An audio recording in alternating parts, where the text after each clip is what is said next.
Hey, what is up, people? It is Mike, the NBA guy here.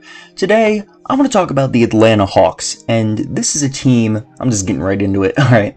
This is a team that I think's kind of slept on, at least in terms of their potential. Because when you hear people talk about teams with bright futures, alright, teams who are going to have a good future in the NBA, you don't really hear the Hawks. You hear a lot of other teams. You hear the Mavs, the Nuggets, the Celtics, the Grizzlies, maybe the Suns. I mean, I could really name like 10 teams here at least. But I feel like the Hawks are not one of them. And I'm certainly not saying the Hawks have a better future than any of those other teams I said. But I think they are very underrated. Like, I really think the Hawks could make the playoffs in 2 years, if not even sneak in next year as an 8th seed. Like, I think they are going to have a massive jump over the next few seasons. So to get right into it with their roster, alright, they have a super young roster. They might have the youngest roster in the NBA. I'm not sure, but I believe they do, especially now that a lot of their veterans are leaving after this season because they have a lot of cap space this offseason, and they're losing a ton of their older guys. Vince Carter specifically. They're also using a lot of younger guys. They're losing just a lot of players in general. One of those players is Vince Carter, and he's double the age of anyone else on that team. So I'm gonna miss Vince Carter, but it definitely was about time that man retired. He's almost as old as my dad. Like, holy shit.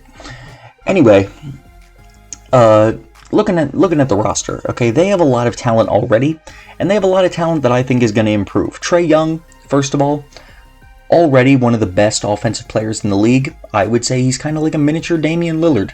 All right, not Steph Curry. I think Dame is a little bit of a closer comparison to him. 30 points, and 10 assists. 30 points and 9 assists. That's pretty damn good numbers for a player who I believe just had his sophomore season. People have been talking about Luka instead, but Trae Young, man, he's getting kind of slept on, despite the fact that he is maybe the worst defensive player in the league.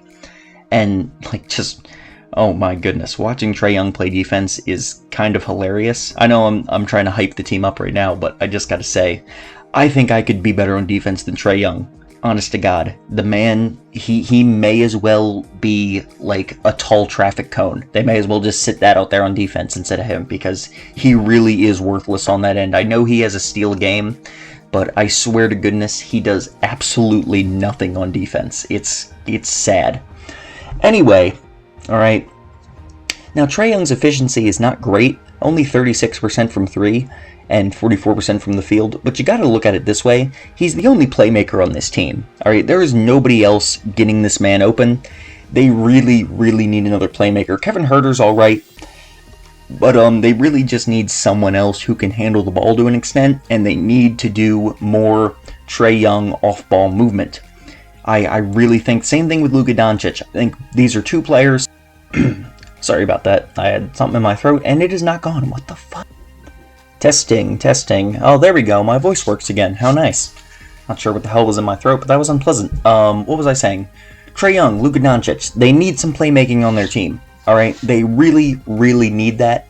And I think that when Trae Young gets another decent playmaker on the team with him, his efficiency is going to skyrocket, because you can still see flashes of this dude being just a phenomenal shooter, and he takes way too many contested shots off the dribble. He doesn't have the playmaking on his team. If this man gets some open catch and shoots, we're going to see him shooting over 40% from 3. I guarantee it, alright? He's going to look just like Curry and Damian Lillard out there. His range is ridiculous too.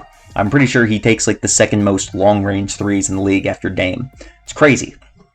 Going to be a fantastic player, or he's already a fantastic player. Going to be a superstar, maybe just a borderline superstar, because I don't know if his defense is ever not going to suck, but definitely going to be one of the top offensive players in the league one day.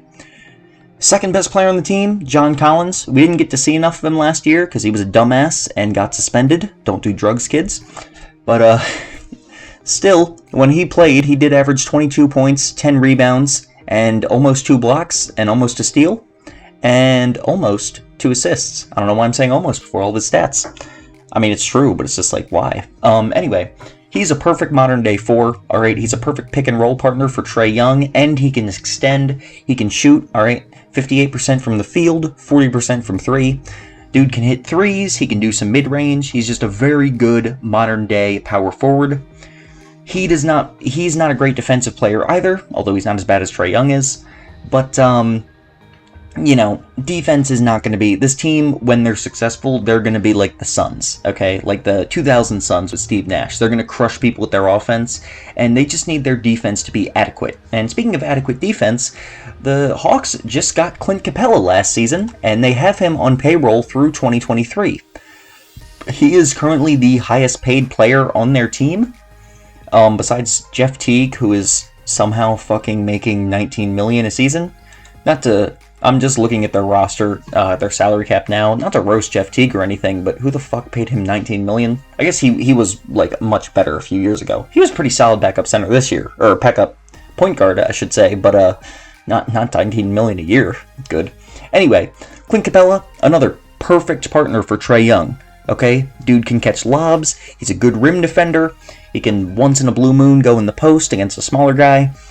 He's young. He's only 26. He fits with their team's timeline. It's kind of crazy that in a few years, Clint Capella is going to be considered like a vet on this team, if you don't consider him that already, just because this team is so young. It's kind of nuts. But Clint Capella is perfect for their team. He can't shoot at all, but it doesn't matter too much because there's a lot of good shooters around him. Trae Young, John Collins, Kevin Huerter's good. DeAndre Hunter and Cam Reddish both have like some potential to be pretty decent shooters. Alright, they got a lot of shooting on this team. So Clint Capella is a perfect fit. I think he's going to fit very well next season with the Hawks, and I think he's going to help them suck a little bit less on defense. At least a little bit. DeAndre Hunter's a very good young player. Kevin Huerter has already proven himself to be an excellent young player. I don't think the dude's really going to be more than a role player, but I see Kevin Huerter as very similar to Tyler. Kevin Huerter, in my opinion, is Tyler Hero without hype. Like, people talk all this shit about Tyler Hero. I think Kevin Huerter is an extremely similar player, and maybe has like slightly less potential than Hero, but at the same time, I think there's also maybe less of a chance of him being a bust because I don't fully believe in Tyler Hero. I'm definitely worried about his arrogance is just going to make him stop working, and he's going to frickin' bust one of these days. We'll see. I'm probably wrong. You know, we're not here to roast Tyler Hero today. Kevin Huerter's very good. All right, Cam Reddish still has a ton of potential. Dude kind of fell in the draft, but I think he could prove people wrong. If you look at his stats last season, second half of the year, he was playing fantastic. He had a rocky start. He was playing real good in the second half of the year, alright? Jabari Parker is only fucking 24. How long is he on this roster? I guess they signed Jabari Parker late because I don't see him on their roster thing for next year unless I'm blind. Okay, I'm not going to comment on Jabari Parker. They're losing a lot of old guys, though. They have a ton of cap space this offseason. Obviously, this is not a deep offseason, what am I trying to say, like free agency class. So I really have no idea who they would go after, to be honest. The Hawks could do a whole bunch of things. I wish I'd looked at the free agents beforehand, because right now the only guys I can think of are like Gallo and Dwayne Dedmon, and they don't really need more shooting and offense. They really need some defense and some veteran leadership on this team. I think Drew Holiday would be perfect for their team as a dude to trade for. I just don't know what they're going to do, but they have the 6th pick. They have a ton of young players. They just don't have a lot of great contracts to trade, but I could definitely see them pulling off some decent enough trades for some solid players. They have a lot of potential for the future. And like I said, small cap next season, maybe they do some one-year deals and they get better next season and then go after somebody big in free agency. I don't know. They could really do whatever they want. This team has so much potential. Like I said, they're just so young. And I'm not saying they're going to be contenders necessarily even ever, but they're going to be a very consistent playoff threat in the East for the rest of the 2020s unless they really fuck something up. And they're going to be a dangerous team, okay? I think the Hawks are going to be very good over the next decade. They're going to be a tough team, especially on offense. And I'm pretty excited to see what they can do, all right? I'm just saying, don't totally sleep on them. They may not be, as good as the Sixers are going to be over the next decade with the superstar duo of Embiid and Simmons, but they're going to be pretty dang good. So, that's all I had for the video today, guys. Just wanted to talk about the Atlanta Hawks. If you enjoyed this video, please like and subscribe. Share it with other people. Check out some other content on my channel. Whatever you need to do, alright? I've been grinding every single day trying to get out a daily video, so just whatever you can do to help me out, I would really appreciate it. And thank you so much for watching. Have a good one.